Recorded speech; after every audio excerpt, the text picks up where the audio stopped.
It's February 22nd here in Seoul, and I'm Kim Dami. We begin with these stories making the headlines at this hour, starting with the ongoing massive walkout by doctors. Nearly 9,000 doctors have now submitted resignation letters, leaving their workplaces and patients behind in protest against the medical school quota hike. The government warns those who lead the strike will be held responsible, which doctors call a threat.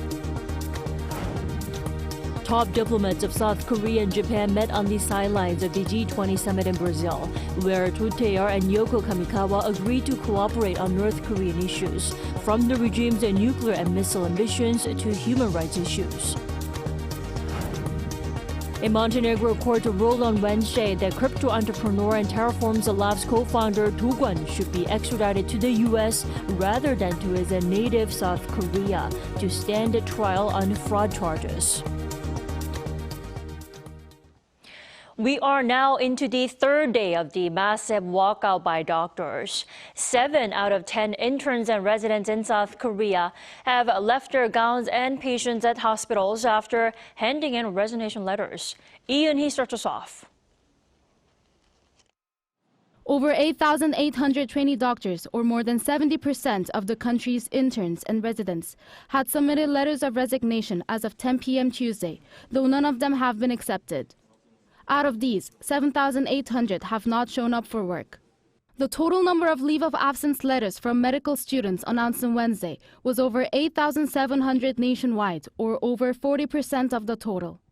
As about 2/3 of trainee doctors have walked out, medical services have been disrupted and patients are facing inconvenience. For example, at Samsung Medical Center, one of Seoul's 5 major teaching hospitals, 30% of operations scheduled for Wednesday were postponed. Surgical procedures at the Severance Hospital were less than half of the usual amount. The focus of large hospitals has shifted to prioritize critical and emergency care, causing outpatient appointments to be postponed, while some patients recovering from surgery were discharged earlier than scheduled. My father had emergency surgery for colon cancer, so today I came to check on the results, but I received a text message asking for my understanding, saying that appointments might be delayed due to the high number of patients. In a briefing on Wednesday, the government stated that protecting people's lives was a priority and urged doctors to immediately return to work and to discuss the medical student quota issue with them. To minimize disruptions to medical services, the government plans to extend the opening hours of public health centers and loosen restrictions on access to 12 military hospital emergency rooms. It has also issued return-to-work orders to a majority of the doctors who have walked out. To this, junior doctors are demanding the government backtracks on the plan to increase the number of medical students, while the Korean Medical Association calls its return-to-work orders amount to suppression.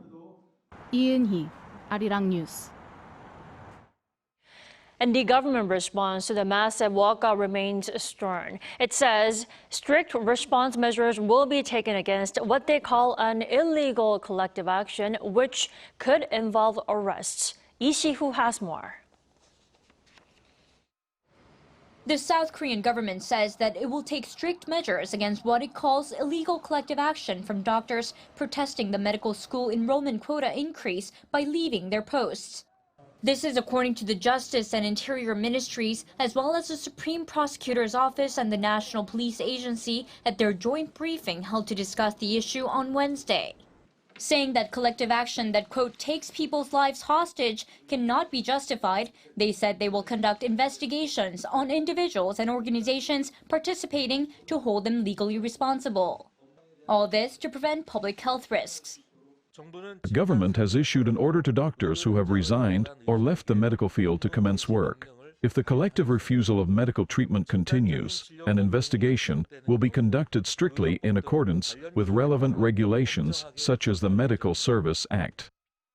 Minister Lee said when necessary, arrest warrants will be issued for a prompt investigation. Justice Minister Park Sung-jae also said official indictments will be brought against resident doctors refusing to return to their posts. But if the doctors do return to duty soon, the investigation will be closed. Meanwhile, the Justice Ministry said it will offer legal support for people affected by the protests.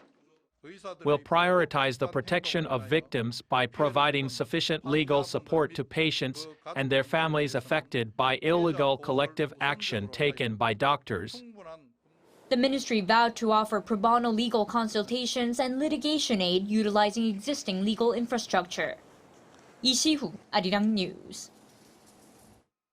For the first time in 20 years, the government will lift greenbelt zones or land protected from development in the regions outside the capital area to boost the regional economy. Our Kim Do-yeon has the details. In Ulsan, the first city that was designated for industrial development, President Yoon shared his plans to utilize more land for new industries to grow. This came on Wednesday as he hosted a livelihood discussion there, a city that led the nation's growth in shipbuilding, automobile, and petrochemical industries. 기존의 패스트 팔로워에서 이제 퍼스트 무버로 탈바꿈을 새롭게 해야 합니다. 정부는 첨단 산업과 미래 산업을 새로운 성장 엔진으로 삼아 울산과 대한민국이 다시 도약할 기회를 만들 것입니다. 이를 위해 제일 중요한 것이 바로 새로운 산업을 전개할 수 있는 입지 공간을 마련하는 것입니다. He spoke about lifting greenbelt and agricultural land restrictions to efficiently combine labor, capital, and technology to maximize economic values. Specifically, he said he believes in local government autonomy in terms of lifting restrictions in order to foster competitive industries. To achieve this, he's looking into adjusting the rules when it comes to lifting restrictions, which are the same throughout the country, to be different depending on each region and type of area, as he called such rule a, quote, obstacle. These rules haven't been changed in 20 years. He also added that smart and vertical farming are new industries with a lot of potential, so he will adjust regulations of the agricultural land restrictions for the industry's use of more land. All these reforms and the restrictions of land use, he says, are important to achieving his goal of regional balanced growth. 12개 부처와 지자체의 농지 이용 규제의 종류가 무려 336가지에 달하고 있습니다. 전수조사해서 시대의 변화를 따라가지 못하는 낡은 규제는 신속히 개혁하겠습니다. At the Wednesday's discussion were 60 citizens, including leaders of big companies in Ulsan and a student from the city's vocational education Meister High School, to share their views on each of the topics. Kim Do-yeon, Arirang News. South Korean Foreign Minister Do Kwon held talks with his Japanese counterpart Yoko Kamikawa on Wednesday on the sidelines of the G20 foreign ministers meeting in Brazil. The meeting between the two envoys marks the first in-person talk since Do took office last month. During the meeting, the two sides agreed to continue to cooperate on a response to North Korea's pursuit of nuclear and missile development, as well as its provocations. They also agreed to closely cooperate on the North's human rights issues, including the issue of abductees. As Seoul and Tokyo mark the 60th anniversary of the normalization of diplomatic relations next year, they agreed to continue maintaining closer communication.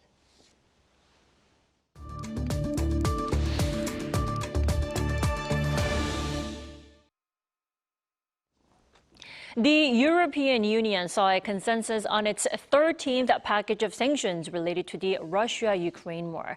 Now, this time, it's also set to impose its first sanctions on North Korea related to the conflict. Our An Sung-jin brings us the latest. The European Union is to impose its first sanctions on North Korea in relation to the Ukraine-Russia war. The Belgian government, which currently holds the rotating EU presidency, announced on X, formerly Twitter, that the 27 EU members approved a 13th package of Ukraine-related sanctions against Russia on Wednesday. It added that it will be one of the most extensive sanctions packages approved by the EU. France 24 stated that the North Korean defense minister and a North Korean firm are reportedly to be added to the sanctions list for supporting the Russian military. Those on the list will be banned from traveling to the EU or doing business there. The EU has previously imposed sanctions on high-ranking North Korean officials for human rights violations and violations of UN Security Council resolutions, but this will be the first time regarding the war in Ukraine. North Korea has reportedly supplied munitions to Russia against Ukraine in return for satellite technology. At least 24 ballistic missiles of allegedly North Korean origin were used during Russia's missile attacks on the territory of Ukraine. The new listings will add 193 entities and individuals, mostly for helping Moscow procure weapons or for their involvement in kidnapping Ukrainian children. More details will be released after the package is officially approved on February 24th, which is the second anniversary of Russia's invasion of Ukraine. Including the most recent sanctions, the EU's sanction list over Russian aggression in Ukraine will have more than 2,000 individuals and entities. An Sung-jin, Arirang News. It's been 2 full years since Russia's invasion of Ukraine. Is Ukraine falling apart, and will the war become even further prolonged? We turn to Professor Ronald Grover-Soni this morning. Welcome. Welcome. Happy to be here. Thanks for joining us. Professor, Ukraine has held up so much better than expected, but it also appears to be slowly wearing out from the war, especially with the Russian troops taking full control of the Ukrainian town of Arirang. Do Russian forces really have the upper hand in the war at this point? Everyone was surprised 2 years ago when the Ukrainians so effectively and so heroically stopped the Russian advance to Kiev. And then we all hoped last year, that there would be a counteroffensive by Ukrainians. That failed. And now we have a war of position. And in that war of position, with the Russians dug in with minefields, with the increase of Russian munitions and manpower, the Russians are doing better. And the Ukrainians are having difficulty maintaining themselves on the front line. So there have been a series of losses lately, Bakhmut, Avdiivka, and we can see that the tide has turned, at least for the moment. Right, and Ukrainian President Volodymyr Zelensky's call on the international community to aid Ukraine is still as desperate as ever. Now, according to the president, a Russian victory would be a lot more costly for other countries in terms of security. How does that work? I think we have to be frank here. Ukraine, in my view, cannot win the war. It's almost treasonous to say that here in America, but it's a fact. It is not able to match the munitions and the manpower of Russia, which is 4 times larger in its population. And secondly, Russia will not lose the war. And it is a nuclear power. If it had to, it could resort to the most desperate and dangerous of all weapons. So that's a fact. And the question then is, when indeed will Ukrainians come to that realization? The Americans have decided to try to help Ukraine, though because of domestic problems, Republicans in Congress, they can't do that. And therefore, the Ukrainians are left without the munitions, without the air cover that they need in order to do better against the Russians. But still, I'm sure that could be a dilemma for Ukraine's biggest aid provider, the U.S., like you mentioned, particularly with the upcoming presidential election in November and the chance of Donald Trump returning to the White House. How do you think Trump's leadership will play a role in the Ukraine crisis then? Trump is an unknown quantity. He's very erratic. He changes his mind. He's not politically savvy. And therefore, we don't know and can't predict what he might do. Even Vladimir Putin, when asked which presidential candidate would you prefer, Biden or Trump, without a hesitation, immediately said Biden, because he's predictable, because he knows the situation. So Trump has made it clear in his public remarks that indeed he could try to stop the war, that he could, in fact, allow Russia to take the lands that it's already won. This is something the Americans don't want. But it will change things, particularly Trump's lack of enthusiasm, in fact, almost hostility toward the NATO alliance. Right. Still, it sounds like Trump equals uncertainties. But, many of us didn't see the war lasting this long, like you mentioned earlier. Will the conflict between Russia and Ukraine remain as it is? I mean, is an armistice not possible at all? Let's hope an armistice is possible. But right now, each side is trying to maneuver in order to gain as much as they can so that when they do sit down, as they probably realize is inevitable at the negotiating table, they will be in the most advantageous position. Russia clearly has given up, even though Putin sometimes denies this, its original goals. It wanted to take over Ukraine, to make Ukraine a kind of satellite state, a vassal state, something like it has done to Belarus. And that failed because of the Ukrainian effective resistance. And now it's a matter, and Putin has realized what he wants and what he can get is some kind of land grab in the east, a crescent that goes down through Donetsk and Luhansk to Crimea. And he would be satisfied with that, though he wants to get as much of Donetsk, he hasn't gotten it all, as he can. And that's what they're fighting over. And Ukrainians, of course, want to push him back as much as possible so that they have to give up, if they have to negotiate, as little land as possible. Right. And what we do know for now is that a major sanctions package from the U.S. targeting Moscow will be out on February 23rd. That's this Friday. How major do you think that will be? I mean, will it be major and, effective enough to hold Russia accountable? There isn't much more sanctioning we can do to Russia. We've done everything possible to make it a pariah state, to drive it out of the international banking system, and so forth.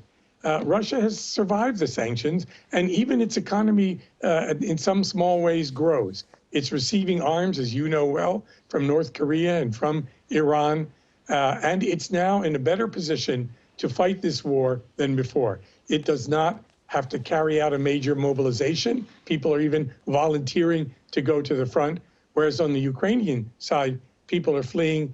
Soldiers don't want to be mobilized. The parliament can't decide what to do. So we have a situation of very uneven strength between the two, an imbalance, and the Russians are in a better position. The sanctions won't do that much to them. All right. Thank you so much for your insight this morning. You have a great evening there. 감사합니다.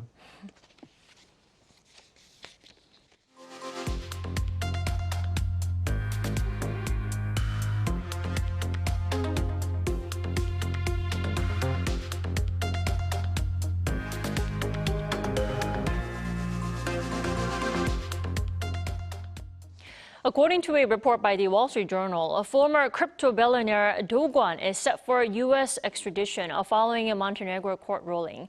Now, that means he will stand trial on fraud charges there, not his home country of South Korea. Lee Seung-jae reports. 22 months since first going on the run and 11 months on from his arrest, a Montenegro court ruled that crypto entrepreneur and Terraform's Lab co-founder Do Kwon should be extradited to the United States. According to a report by the Wall Street Journal on Wednesday, the Podgorica High Court ruled that Kwon is to be extradited to the U.S., where he has been indicted on charges of crimes committed in the field of financial operations. In 2023, Kwon and Terraform were charged by the U.S. Securities and Exchange Commission over a multi-billion-dollar fraud. The report added that the court rejected South Korea's request for extradition. Kwon's lawyer argued that his client should be extradited to his home country rather than the U.S.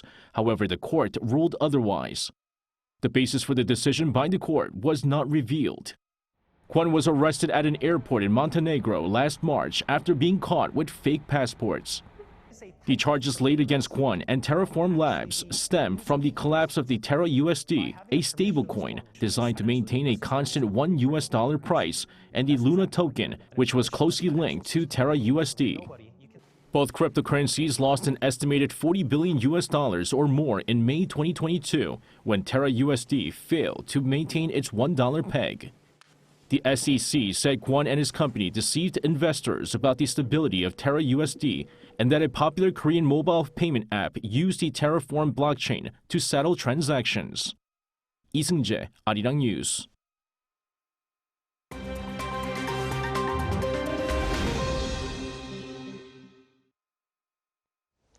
Good morning, I'm Kim Jiang, and now we turn over to stories from around the world. We begin today in the United Kingdom, where the country's nuclear deterrent, a Trident missile launched from a submarine, reportedly misfired during a test last month.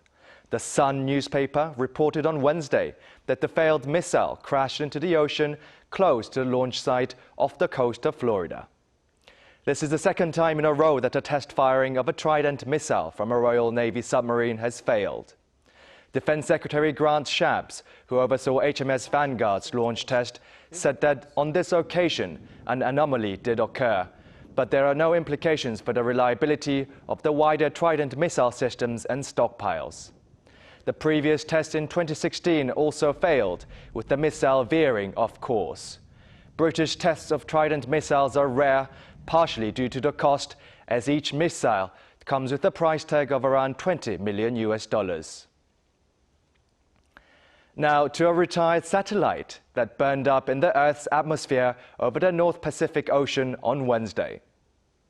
According to the European Space Agency, its European remote sensing satellite, the ERS-2, completed its atmospheric re-entry at approximately 6:17 p.m. Central European Time. The ESA also said there were no reports of damage to property due to falling debris. The satellite, which has been out of use since 2011, had been gradually declining in altitude until it reached the critical altitude of around 80 kilometers when strong atmospheric drag began breaking it into pieces. Launched in 1995, the 2-ton satellite collected data on land surfaces, ice, sea levels, and warming oceans, as well as monitoring natural disasters. Now to the U.S., where the Alabama Supreme Court ruled on Friday that frozen embryos created during in vitro fertilization can be considered children under state law and are entitled to the same legal rights as any other unborn children. Justice Jay Mitchell, who oversaw the majority 7-2 ruling, wrote that unborn children are children without exception based on developmental stage, physical location, or any other ancillary characteristics. This means that frozen embryos are now legally considered extrauterine children. The first of its kind decision comes in response to wrongful death lawsuits in 2021 launched against a fertility clinic in the state after a patient broke into an IVF freezer and dropped a number of trays with frozen embryos. American superstar Beyonce has become the first black woman to top the Billboard's Hot Country charts. The 42-year-old singer-songwriter reached #1 on the US chart on Tuesday with 2 songs from her upcoming album. The song Texas Hold'em took the top spot, while 16 Carriages came in at #9. Texas Hold'em also reached #2 on the Billboard Hot 100 charts. While this is not the first time the Texas native pop star has released country tracks, the songs are her best performing in the genre so far.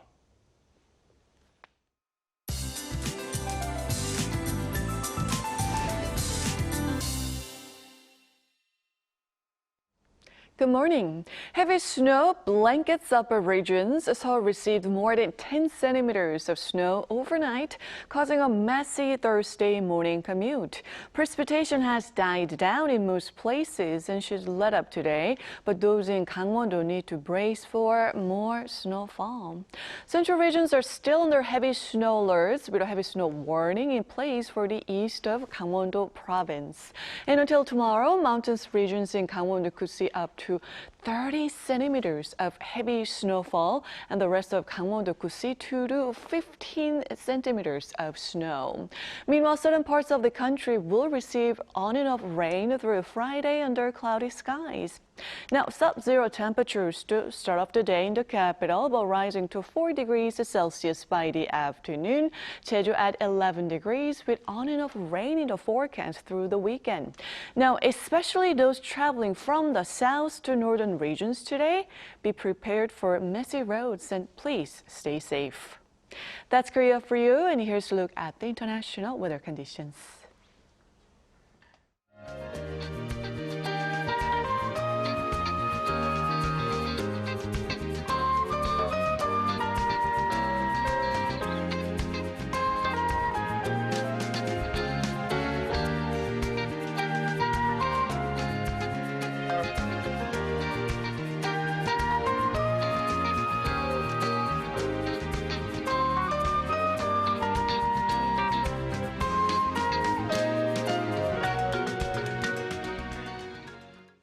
We thank you for watching New Day at Arirang. We'll be back tomorrow for Friday's edition at the same time, 9 a.m. Korea time.